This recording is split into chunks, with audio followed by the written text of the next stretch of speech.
Hostile, baby. My people been persecuted. What up, filling in for Cinemax that's on vacation. We got my homeboy, Kamel Ellis. What's going on, brother? Good afternoon. How you doing? Happy Here you go, this little industry. It's little industry voice. In your face. And we got a special guest. Part 2. We don't bring too many people back. We had to bring them back. Senator Parker. Let's give it up for Senator Parker, y'all. It wasn't all bad election day. It wasn't all bad election day. Well, yeah, I kept my job, so. First thing, thank you very much. First things first. Yeah. I had to come back to take my medicine and face the music. No, we're gonna be nice. I think I'm gonna be nice. I'm sober. You know what I'm saying? What's going on, man? How's everything? Things are going well. Things are busy as heck. After nothing is busier than before a big election, and nothing is busier after that than after the election. So we are in midst of some battles with the governor and holding a majority in the New York State Senate for the Democrats, and so that's a lot of what I'm engaged in. And just trying to help hold people's hands and rub people's back as they kind of adjust to the new reality of our situation. Tyranny. Exactly. You didn't meet Paradox. He's the research guy. Yeah. We had the young lady. She's on vacation. He was gone. We call him the research god. So he might just find out like 20 kids in the statue. Right. Well, let me know. Give me some addresses if you know where they are. we might have found out. We're going to get to that later. But yeah, how do you feel about the climate right now after the elections and what's going on? Like, how do we move forward now? Yeah, no, it's bad. Let me be clear. This election pulled the hood off America, right? And part of it is that everybody was saying, stay woke, stay woke. Everybody realized that we was all really asleep, right? And we thought we was woke, but nobody really understood how racist America was until now. I mean, there's no other way to call it, right? But he got elected because of white supremacy. And so what you saw was a overperformance by white voters who came out to vote for Donald Trump. And it was something that we've never really seen in modern elections, which is why it wasn't picked up on anybody's polls, but nobody could see it. He didn't think he was going to win. Right. Let's keep it funky. He didn't think he was going to win, right? So he was as surprised as everybody else. No, for real, I won. So they had to figure out. In fact, the transition team hadn't even shown him the transition plan until 2 o'clock in the morning of the election, because they didn't think he was going to win. So he didn't attend any of the transition meetings. So I think, to answer your question directly, one of the things, particularly as black people, we got to remember, right? We lived through the Middle Passage, chattel slavery, Reconstruction, right? The Tuskegee Project, right? Jim Crow, right? Reagan and 2 Bushes. We not going the way of the Mayans over Trump, right? So everybody just get over yourself. Just, be easy, right? Be easy, right? We've been through a lot more than most people, and we still here. We're gonna be here, in 4 years after this is over, right? So I think in that perspective, it's about kind of understanding. I worked for Hillary, so I'm very personally sad for her as a person, and I also am sad for what I thought her potential was in this country. I think I was very clear when I was here last time that I was supporting her because I had a personal relationship with her. I knew her in a way that other people didn't. I thought she would have been incredible for this country in terms of her ideas and her understanding of how government and politics work. I woke up the next morning, like a lot of people, very depressed. I started to call my assistant. Unlike a lot of people, I was like, you know what? I'm calling my assistant. I'm taking the day off. I'm gonna chill here and just, I'm gonna lay in the fetal position. One thing you did say when you said you thought her campaign could have been. It could have been. You can't bring in Hov and B at the 23rd hour. No, you're right. But let me just tell you what happened. Let me just tell you. Let's get back to your question about kind of how you go forward. I looked at my schedule. Was about to call my assistant. You think I'm joking? I was calling out, and I said, I looked at all my appointments, and I was looking. I was like, you know what? Ain't none of these appointments have nothing to do with the federal government. These people still need my help. In fact, they need my help more today than they did before, because we know there's no help coming from the federal government. So I was like, I got my best suit out and my best tie, and I got dressed and I went to work and I met with those people and started dealing with the issues. And that's just, one of the things I've always said is that, people. Yeah, son, come on, don't try to fade me. Don't fade me. Don't fade me. So, no, because last time I wasn't prepared because y'all like, let me just say this. Y'all telling me I'm coming to an internet radio show, and meanwhile I'm all over Periscope and I'm on videos and all kinds of stuff. I'm like, you know what? I'm like, and my man came up in here with. I'm just saying, y'all, you know, I only wear it once anyway, so like, you know. Oh. One time. Well, we done. You got something for him? No, I mean, in terms of the election, it was very interesting how you say like Trump wasn't expected to win, or he didn't expect to win. Hillary didn't do all that she could do. President Obama came out after the election and said there were some things he thought she could have done better in terms of reaching out to people in Middle America. A lot of blue states which turned red.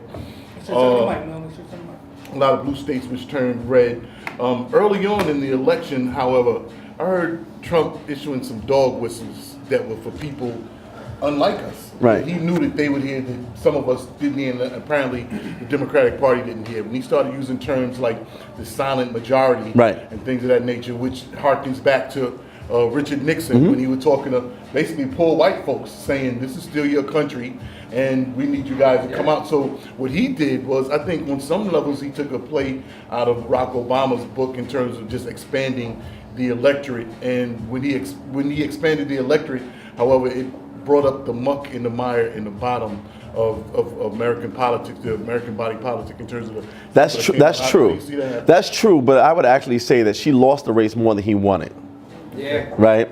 Because again, she still got to remember she got more votes than he did, and more votes nationally. But the problem is, again, go back to what I said the first time. The presidential election is not one national election. It's 50 state elections, in which we know the outcome of 42 of the elections already, right? Or we thought we did, right? In this particular case, she lost states that she should have won. When you're telling me that she took solid blue states and they went red, she lost states that she should have won. When you tell me that a majority of college-educated white women voted for Donald Trump over Hillary Clinton, then that means there was a failure of her campaign to turn their base out, because that should have been their base. That's like Barack Obama running for president and black people not voting for him, right? And so, and it's not that, and let's be clear, it's not that white women didn't come out and vote. They came out and voted for Trump, which means she failed to communicate with them. And so that's why I'm hard on her. And you know, I think he did some things right, and I said this that day that we did the first interview. He did a better job at communicating his message. You knew exactly where he was on issues. You might not agree with him, but you knew exactly where he was on issues, and you still can't think about where she is on issues. I don't know. I didn't know where he was on issues. He just ain't speak or nothing. That's not true. Silencing was golden. Pyro. Yeah. On immigration. What was his policy? Well, build the wall. That's right. That's right. What else? Kick everybody. That's right. Get rid of sanctuary cities. Right. You've heard all of this, right? Right. That's a message. Now, what did Hillary want to do? Don't worry, I'll wait. Right. I mean, she was silent on issues. They ran a campaign in which they were predicated on people being so disgusted by his policy choices that they didn't accept him. And that's why I began today by saying this election pulled the hood off America. And none of us, including a lot of liberal white people, couldn't believe that this country was that racist. We couldn't believe that somebody who would have said, grab a woman, you know, would be right. That we would elect this. We elect this guy, right?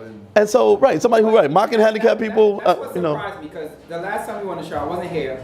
I was out in Cali. You was ducking me. It was early, and I logged on and I listened to how much you support Hillary, which of course that's who I voted for, who I was for. But like I heard you say like things like, you know, she's out there, like she does, she's really out there, like for the hood. And I didn't really feel that this time around. I felt like she thought she had it until the end. She did. You're right. But two things about that. The first of which is that you live in New York, so we can't go by, New York, because New York is always a solidly blue state. No one ever campaigns in New York, Democrat or Republican, because everybody knows that's going to go, heavily in New York, which it did. Although she lost places that affect down ballot races. Let me tell you the other thing that helped Trump, by the way. And it was two things. The first dynamic was Hillary's poor campaign, right? And not that he campaigned well. He actually got a push up from the bottom of the ticket. So some of you might remember about 6 weeks before the election, he had a fight with Mitch McConnell and Paul Ryan. And they were like, he was like, they were like, kick rocks. They were like, you gonna lose this thing. We're not going down with you. We're gonna go back to our states and we're gonna win our congressional races so we don't lose the presidency and the congressional races. And what you consequently had is people turning out to vote for their U.S. senator and their congressman and then voting for Donald Trump while they were there. So it was what they were now referring to as reverse coattails. But that was a strong dynamic in why so many people came out to vote, was because the RNC took all this money and threw it into the local elections to make sure they held on to Congress, right? And it pulled him into office simultaneously, in part because Hillary ran such a poor campaign. So Piper, I'm not disagreeing with you. I'm simply saying two things. One, you wouldn't have heard anything in New York, so we can't really go by what New York is a bubble, right? But then I also agree with you that I think that she didn't campaign as well as she should have been campaigning in the rest of the places. For you not ever to go to Milwaukee when a blue state like Wisconsin is in your plan and not visit the state ever didn't make any sense to me. And then to lose places like Michigan and Pennsylvania that you should have. Pennsylvania shocked me. Although having gone to Penn State, I can tell you now that you have Pittsburgh on one end, Philadelphia on the other, and Alabama in the middle. That's right.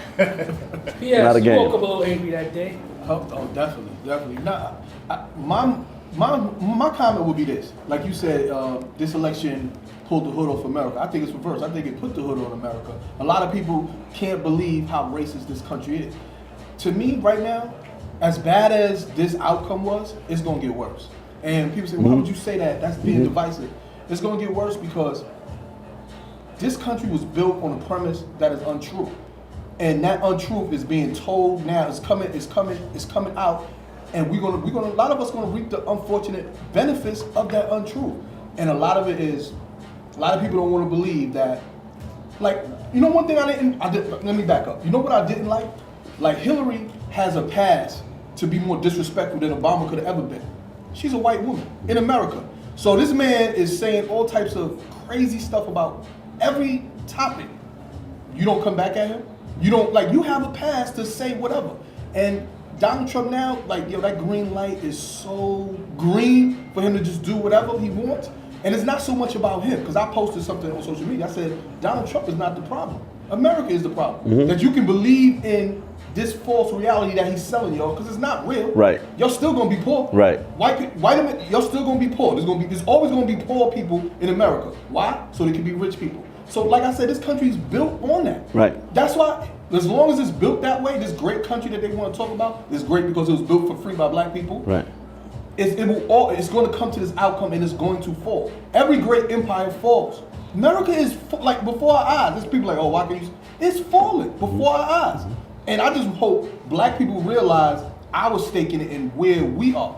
And I think a lot of us need to be a little more well-read and a little more faith-driven people and understand what's going on. Like, you know what I'm saying? This is written. Like, what's going on is written. So I was upset, but I really wasn't surprised. Like, I went to school upstate New York. Hey, these are the people that, you know, cheer for you when you're on the court. And I know how they talk about you behind closed doors. I've seen it. In my last interview, you said you wouldn't be surprised if Trump won. Because I know America. I know America. I know Americans. You know what I mean? And I know black people with our forgiving heart, we believe, we hope and hope and hope. Keep on hoping. Like I'm telling you, freedom is not something that's asked for, it's taken. You can't ask, certain things are, that's God given. Why are we asking for it? Take it. How can you just take it? What they gonna do? Lock everybody up? What they gonna do? Speaking of black and Latino people, apparently there was a larger turnout for Donald Trump amongst blacks and Latinos in this election. How do you account for that? And maybe some of the apathy on the part of black folks who, with Hillary Clinton's tie in the bill and you said larger than what? I think it was larger than expected.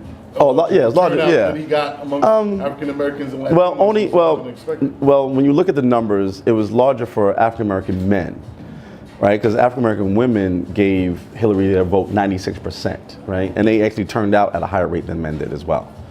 African American men actually voted about 88% for Hillary, So it was actually surprising because they expected them, black men to be well into the 90s as well. Right. But again, and actually, believe it or not, it was actually college-educated African-American men who actually voted for Trump as well. And again, I go back to the lack of message on Hillary's part, right? And so when you're, you know, to some degree, again, when you're not countering, I don't think that she needed to counter everything that Trump said as much as she needed to have her own message. Yeah.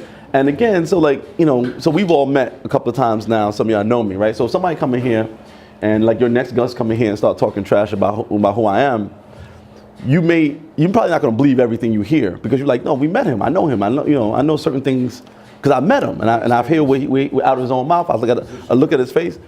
When you don't have that experience with somebody, and somebody else starts casting a false narrative, right? You're more likely to hear it. That's why she needed to create her own narrative.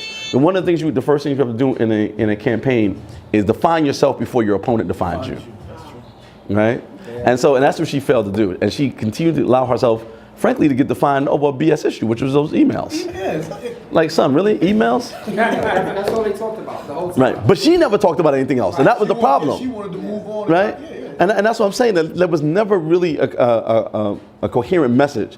And even in the convention, she kept saying, "Go to my website." Like, huh? Who does that? Yeah. Go to my website. Like, son, like I'm listening to you. I need you to tell me. Like, why am I going to your website? Google me. Right, Google me. Right. Check me. Well, let's move past Trump right. a little bit. There was a new law. I don't know if it's officially passed. Okay. So cops could just run up in the projects now if they smell cigarettes. What's going on? I saw. Yeah, I'm not sure if it's like they said they're trying to pass that law. I think no it's smoking going is into effect next yeah, year. no smoking in the projects. Got to sign off. Yeah, you can't smoke cigarettes in the projects anymore. Yes, it's not a law yet. It's something they've been talking about doing. I'm not sure it's actually going to happen. And there's a conversation about whether, in fact, that it needs to be passed by the state legislature, or whether, in fact, NYCHA can, in fact, pass a regulation out of hand. So there may be some litigation around that. But on the premise of saying it's looking out for people's health, like cigarettes. Correct. Come on. Now, so stop selling. So go after the cigarette company. Like, some things to me, man, when it's just overtly what you're trying to do. Like, I see you're trying to. We live in New York. We live in Brooklyn. We see that the dynamics changing in Brooklyn. They want certain people moved out of here. Right. So these are different ways, like not different ways to move people. When I growing up, if somebody in your family committed a crime, y'all get kicked out of the project. Right. Now what's next? So now if you smoking cigarettes, and I'm not a smoker, but come on. Yeah, no, it's ridiculous criminalization. I guess. Yeah, and it's certainly, I know that most of us oppose it. It's been one of those things that I haven't paid a whole bunch of attention to it because I think it's so ridiculous that it probably won't go anywhere. But I'm also the guy who thought that Trump was going to lose, so maybe I need to go home. Hey, Raven, make sure we follow up on this. Do you think, just a quick question, do you think Hillary running for president right after Obama served 2 terms had any effect on it? Yes, absolutely. A lot of this was backlash. Rejection. Yeah, it's definitely. And so, there's a lot of different factors. I mean, and I think that you're making the right point that we really have to pay attention and think about where we want to go. So let me say the other piece. We need to also understand that there's only but so much. Like, don't be afraid of Donald Trump, right? Like, literally, first of all, he knew he was just talking. So half the stuff, if you pay attention to the paper, he's like, oh no, Obamacare, I'm not going to repeal the whole thing. I'm just going to fix some things, because he realized there's 20 million people on Obamacare. You just don't repeal that and have people out there, butt naked without no health care. That has something to do with the fact that it was good, and they were just holding back the parts of it Absolutely. that weren't good. Absolutely. So the next person could come in and be the savior. That's what they, yes, right? exactly. Now we're not going to hold back on this. Let's change Right. this. Let's change that. Right. Let's tweak this. Right. But it was good. 20 million people have Right. And then have the stuff he wants to do. As I keep saying, and I said this on the last show, he's only going to be the president. But He's only going to be the president. wait. But with that being said, he has appointed quite a few people Yes. in positions that adversely affects How? people who. What they gonna do? Pyro, tell me what you're concerned about. Tell me the issues. Tell me the 3 big issues in your life. All right, no. Okay. The 3 big issues Tell me in my life. Tell me why you mad, son. All right, here's why we mad. We can go. Let me come in and start. We can get a car loan. We can get a student loan. Okay. We can get stuff like that, right? We can get a mortgage, be in debt for that. But what happens when we go get a business loan? Now it's even harder. Okay. Now it's even harder because Why? the people who they put in position. No, that has nothing to do with that. No, those they just put a person in a position who's totally against unions. Okay. I work for a union. Okay. You know, so it's like when my union contract is up now during this presidency, do we have more to worry about? No, Barriers no, away, no, no. Do you work for? protests Do you work and for? things Do you like work, Parry, you work for a state union or a local union? Local union. So it's a municipal union. Yeah. Probably DC 37. All right. So all right. No, that's all right. That's fine. But whatever it is, it's negotiated on the local level. In other words, the federal government doesn't negotiate any union contracts other than when union workers who actually work for the federal government. So if you work for DC 37, you're negotiating with the mayor. If you work for the police department or fire department, you're negotiating with the mayor. If you work for the state police, you're negotiating with the governor, right? If you work for PEF, the Public Employees Federation, or CSA, you're negotiating with the governor. You're not negotiating with the president. But things So they can be anti-union all they want. At the end of the day, the vast majority of the decisions that are made, the things that we care about, are actually decided on the state and local level. Right. So you should be happy I was reelected, and we Yes, have actually yeah. a Democratic. Thank you, because look, y'all don't want me in these streets with no job. I'm just saying. I'm just saying. I'm gonna be like the Joker, the Riddler, and Penguin all rolled up in one. I'm gonna have an underground layer. I'm gonna have minions, all that. No, but but seriously, we are actually making a lot more of those decisions, right? So again, if you want to talk about those issues, last year we raised the minimum wage. And so over the next 3 years, New York is going to go from $9.50 to $15 an hour. We just put in paid family medical leave, right? That in January, in a few weeks, is going to go to 8 weeks. It's going to be, even when it starts, the highest paid family medical leave in the entire country. Those are things that the federal government, I don't care who the governor is, who the president is, they can't change those things because we've already decided those things on the state level. But you don't think those things trickle down? Like the guy he just No. put in charges against the $15 So, wage. but it has nothing to do with the state. He can't tell us. See, we have a beautiful thing called federalism, right? We're the only place in the world where the states created the federal government, not the federal government creates the states. The federal government is a creature of the states. A federal government cannot say, Nevada doesn't exist anymore. They can't do it, right? As opposed to if you look in the state of New York, every city, every township, every village gets their charters from the state government. Literally, we could go up to Albany, would never happen, but we can go to up in Albany and say, well, the city of New York doesn't exist anymore. And just literally dissolve its charter, right? Because the city of New York is a creature of the state.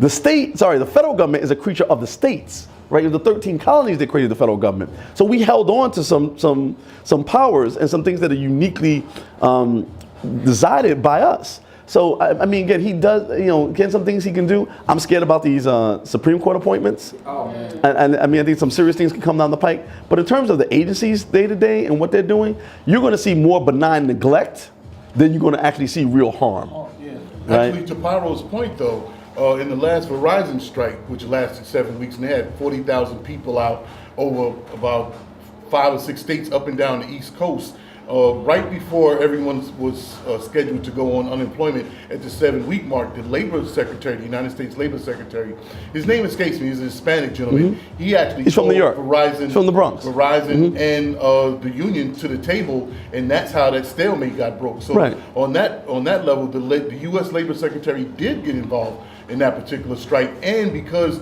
he saw the error, let's say, in Verizon's ways, they were able to. But they're still gonna have to do that because at the end of the day, they didn't want to pay out all that money. Exactly. You know how much It became a federal issue, even though right? it's local But listen, time. but I understand that. But this is what I'm saying. But they're still gonna have to come and make people negotiate, even if they don't like the union. They're gonna make you negotiate because they're still liable to pay out that money, and unless they're gonna get rid of unemployment. And by the way, and this is the other thing too, let me tell you where they be catching y'all on the trick bag. They have y'all running around here thinking that blacks and Latinos are primary users of social services and the safety in the social safety net. No, I don't think Not that. by I don't far. think that. We don't Not think by that. far. We don't So think that. right, so none Latinos, there would be no social that's safety right. net. That's right. So none of these programs are going away because you think white people mad now? They're gonna be really mad when they have absolutely no safety net and they just out here again trying to go for it. I see a bunch of Jews with the females with the fur coats on, big Lexus outside swiping that EBT. It's really like that. People, everybody's getting it. I'm just mad I can't. I ain't had a pay raise in 15 years, but not eligible for EBT. Not according to Not yet. that time. Not Not according yet. to that time right there. That brings me to a- It was a gift. It was a gift.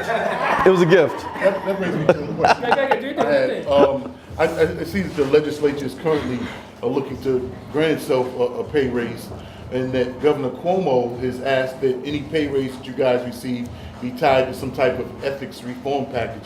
Where do you stand on that? Well, I don't think we need an ethics reform package. Over the last, since 2007, they've put about 29 state legislators in jail. There's not one state, including the speaker, one of the longest serving elected officials at speaker in the entire history of the nation, and the president pro tem and majority leader of the New York State Senate. They put them both in jail within like 3 weeks of each other. That was after Preet Bharara had to step in after. No. It has nothing to do. But it has nothing to do. But he was doing that before, right? I mean, Preet Bharara was around doing that stuff way before that. So I'm saying that they put a bunch of people in jail. Anybody you hear get away not going to jail? No, right? So that means they have enough legislative authority and enough legal authority in the current law to in fact punish people if they're doing wrong. What do we? So what is it? They should be tied to the ethics. Why? Why do you need ethics reform? I'm asking. You don't need it because you're already prosecuting people. You're prosecuting people with the current law. So there's no reason to do more. What that would say is like, oh wait, it's going to stop people. But if that's the case, then that means we're going to bring back the death penalty too. If we don't believe that the death penalty stops people from murdering each other, why do we think that an ethics reform package is going to stop people from committing corruption? Enforcement stops corruption, right? And so now that you have a sheriff on the beat like Preet Bharara, you know, you're going to have less corruption because they know that it's being enforced.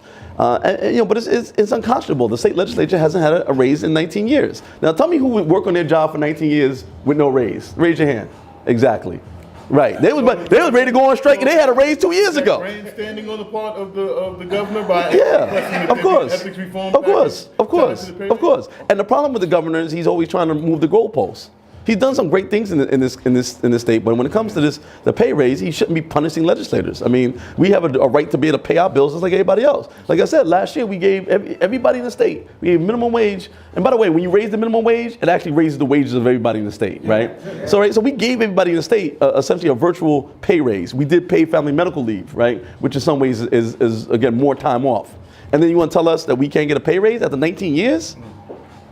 Come on, it's unreasonable. Okay. Right, you up. Listen. He's sharp today. I don't want no part of it. I don't want no parts of it. He's sharp. No, I'm ready this time. I was going to save that question for last, but I figured let's get it going. Yeah. But you know, one thing I like about you, I definitely respect about you is we say what they can, you say what you want. Right. You say what they can. I definitely respect that. I know some people you went to Midwood with. Okay. I spoke to them. They were like, oh, you got him on your show. You know. But anyway. What's your current thoughts on the current mayor and the current governor of New York City? Oh, wow. I think I have to go.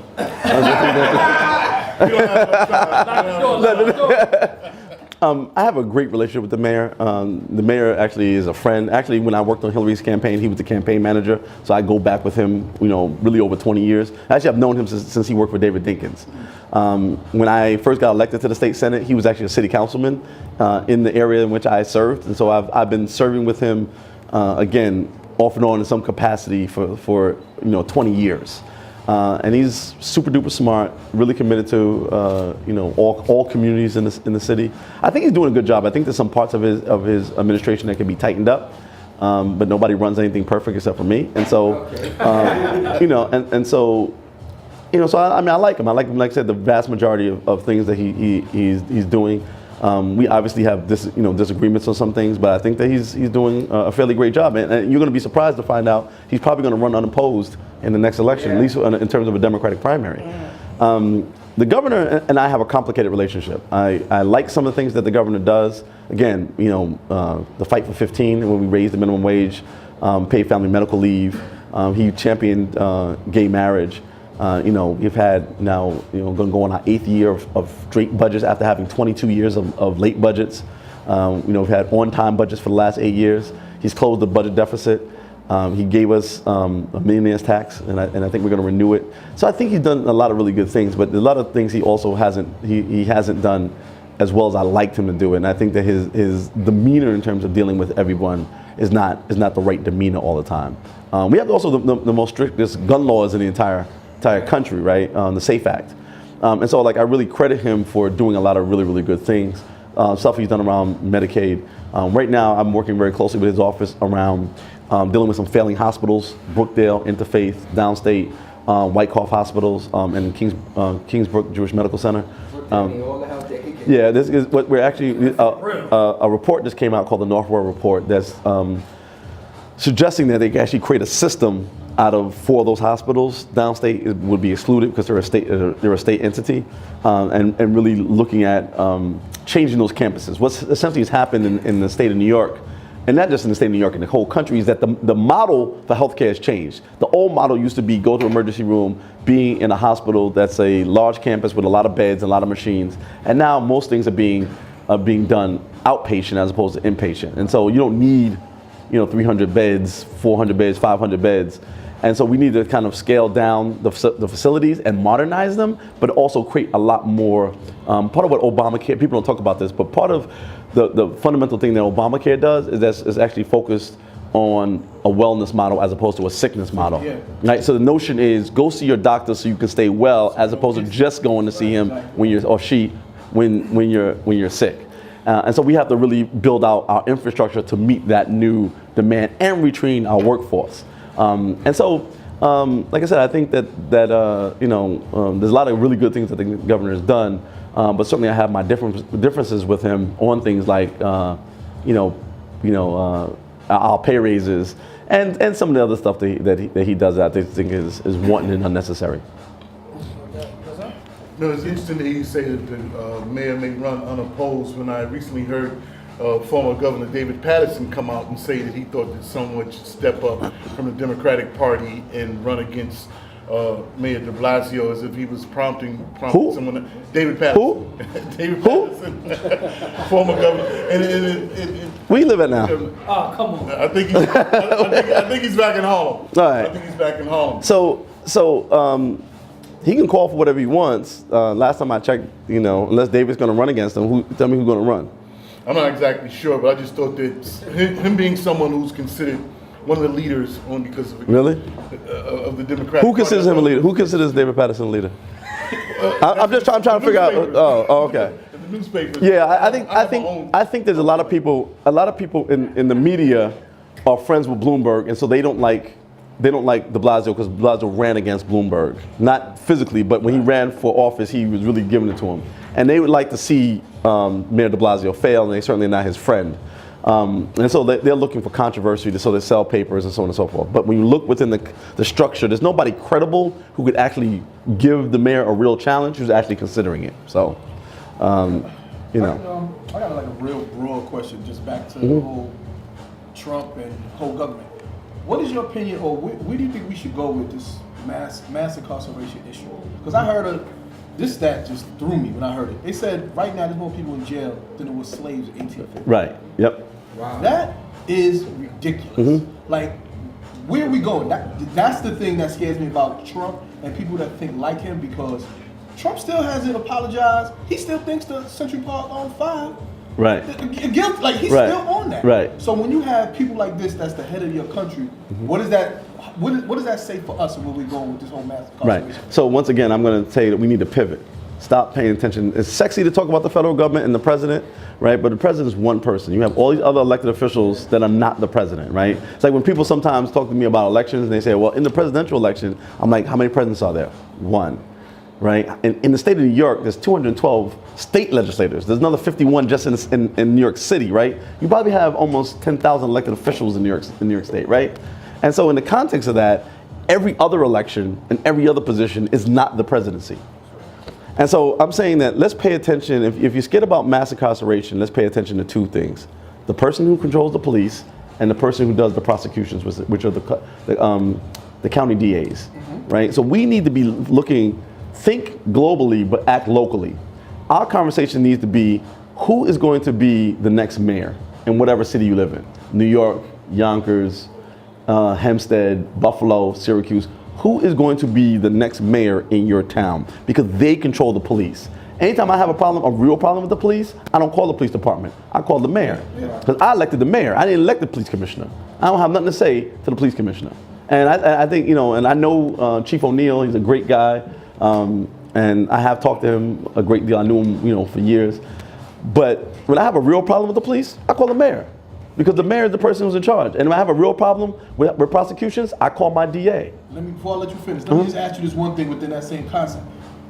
When you have the president or anybody that's in an elected office, it's the favor system. Like, we all know what goes on. Like, the mayor elects the police commissioner. But just like the mayor, when he's running for office again, doesn't he want the governor to back him? Like, if he wants his governor to back him so he can be reelected, doesn't the governor want sometimes the president backs it? Like, it's all like the favor system. And sometimes, like now when I'm looking at it, if we have this one man in office, because that shows everybody where this country kind of stands on a lot of issues, that also shows you the politicians, the game. Because one thing about politicians, no pun intended, they politicians. They're going to do what they have to do to remain politicians. Right. So with him in office, you don't want the president, you don't want the governor, you don't want anybody in that position to be on the other side of you. Right. So they're gonna do what they need to do. So we always gonna be on the other side of the jail when it comes to that. And to me, that's where the problem. Like I don't see where it's changing. Even that's not. I understand what you mean. I have some slight disagreements, but let me say this two things quickly. You're right. In politics, the first rule is get elected. The second rule is don't forget rule number 1. Right. Right. So I'm not saying that you're wrong about that, but I can tell you now, Governor Cuomo, despite my problems with him, I can tell you without fear of contradiction, is not looking for support from Donald Trump to win his election.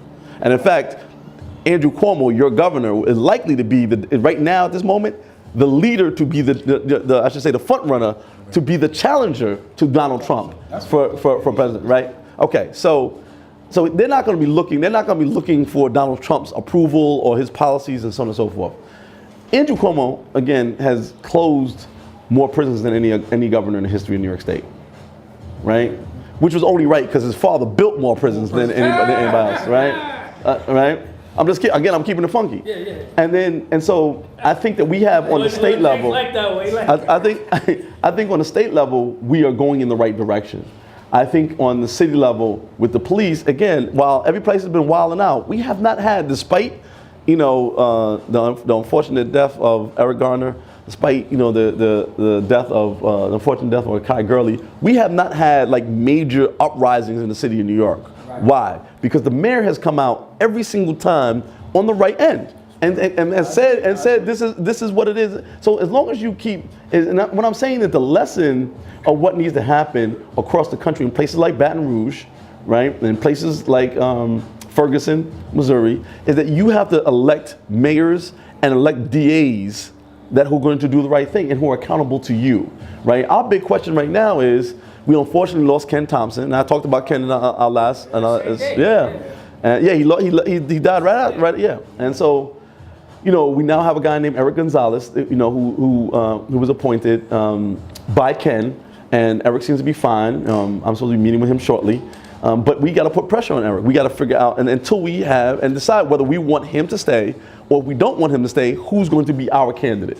Just like Ken was our candidate, we need either Eric Gonzalez to be our candidate or somebody else who's going to replace him to be the candidate, right? And so that's the conversation we need to have, and we need to be deciding who are our DAs. So again, this Trump thing is done for 4 years, right? So wringing your hands about it and asking for recounts and all other stuff is counterproductive. What you need to start doing is, what is the next election coming up and how do you organize yourself? And again, what did I say before? Politics is not just an event, right? It's a process. And so we need to learn to deal with politics as a process. And the question is, if we want Mayor de Blasio to have a race, I'm not saying he's going to have one. I'm just giving you an analysis. You asked me what I thought. Now, if we as a community believe that he's not doing a good enough job, then let's come up with a candidate. And let's back that candidate, raise some money for them. Well, let's make it happen then. I'm just saying, I'm not announcing today, but we can't have a conversation. But I mean, it has to be the right thing. Let's decide what we want. And I'm just giving 2 local examples, but that's what it needs to be, whether you're in Manhattan, Brooklyn, upstate New York, or another state. Right? You need to decide in these elections that are coming up, who do you really want, and work towards getting those people elected. And if we do that, we'll see different outcomes, because then you'll have less arrests and different kinds of arrests, right? That's why also when you start talking about people getting arrested in the project for smoking, I didn't pay a lot of attention, right? Because I know I'm not gonna let the mayor do that.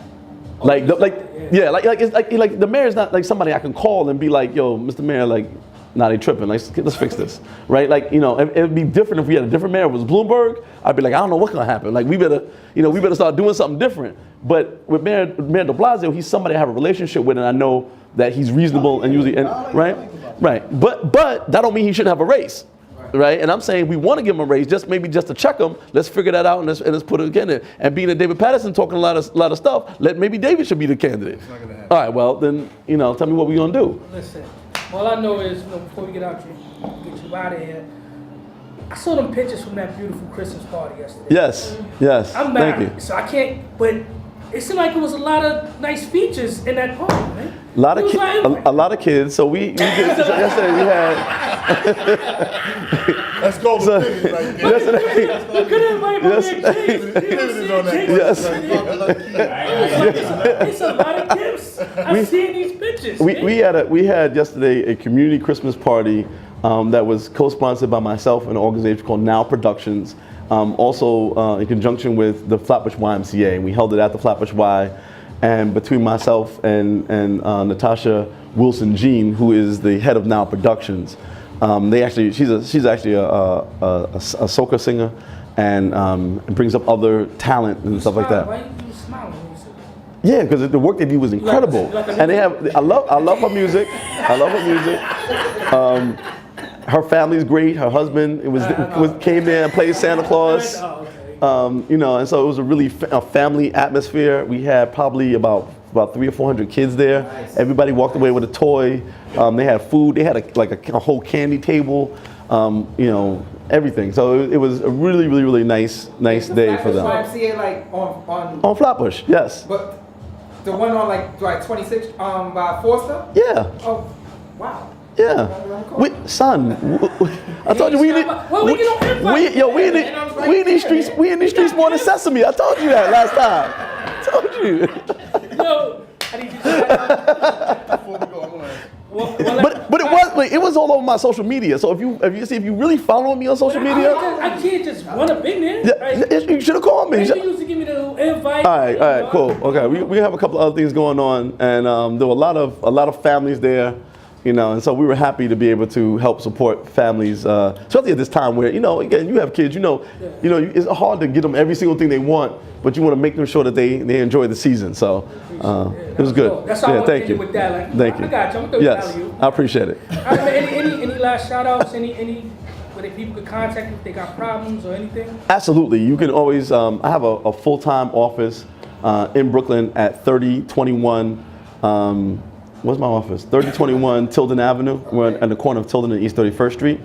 You can call my office at 718-629-6401.